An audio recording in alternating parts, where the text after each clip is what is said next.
The successful distribution and exhibition of both Hollywood and indie films rely on several aspects. In particular, live and event cinema appear to contribute to this process just as heavily as it did in the past.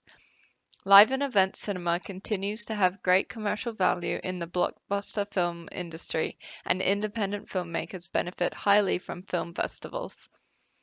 New forms of creating live films are also being experimented with and continue to help grow the live cinema market. According to reports from Screen Australia, from 1980 to 2018, the number of cinema screens in Australia has increased by 150%.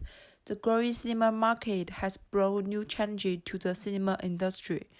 Event cinema has a great mechanism which includes the artistic and commercial capacity at the same time.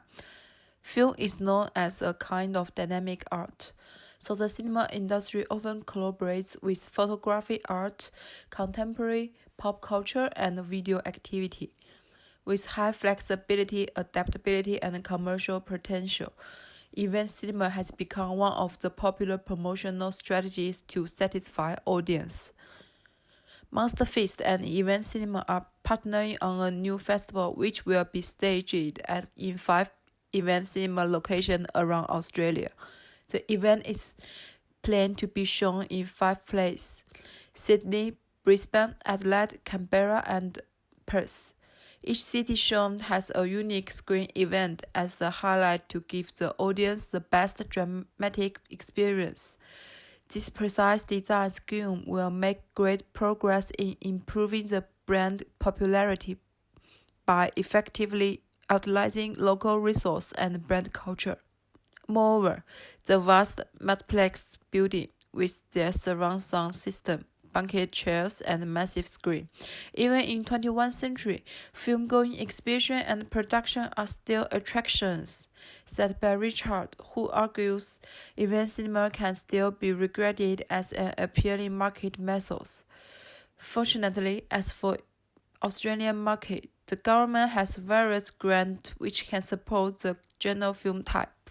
Therefore, the promotion of cinema activities still needs to be considered as a valuable field for commercial value.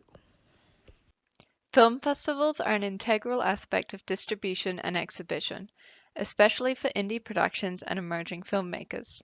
Aside from platforms such as YouTube, which is difficult to gain profit from, independent filmmakers have virtually no other way of distributing and exhibiting their films besides film festivals.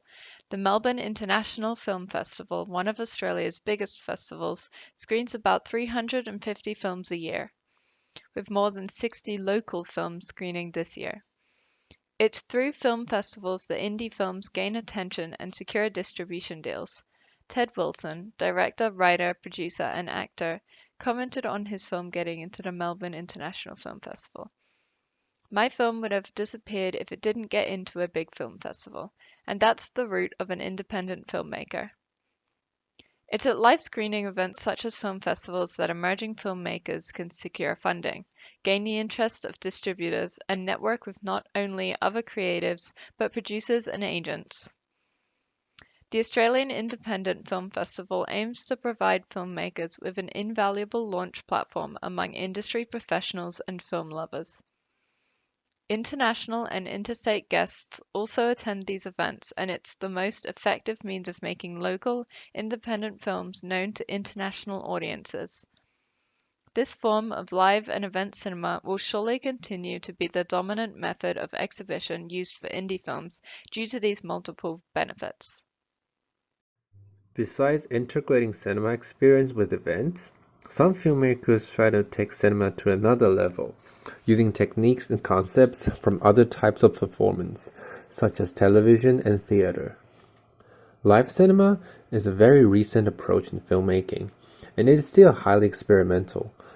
Director Francis Ford Coppola is one of the filmmakers that are putting this new method into practice. What he's trying to do is creating a new form that it is still conceived as cinema, yet it has the thrill of live performance. One thing he found out is that sometimes making a mistake actually makes the audience more engaged to the story. Just like watching a sport event, where no one knows the outcome, This kind of thrill is very rare in traditional films. A notable example of live cinema is Woody Harrelson's directorial debut in 2017, Lost in London. Claiming to be the first ever film to be broadcast live, not only did he live stream the film to more than 500 cinemas, but he even shot the whole movie in a single take. Here are some feedbacks he got from his friend in Hollywood when they heard his idea. Woody Harrelson live streaming a film for 2.5 hours. You can't make miracles happen. As he shoots it. Yeah. That's f***ing stupid.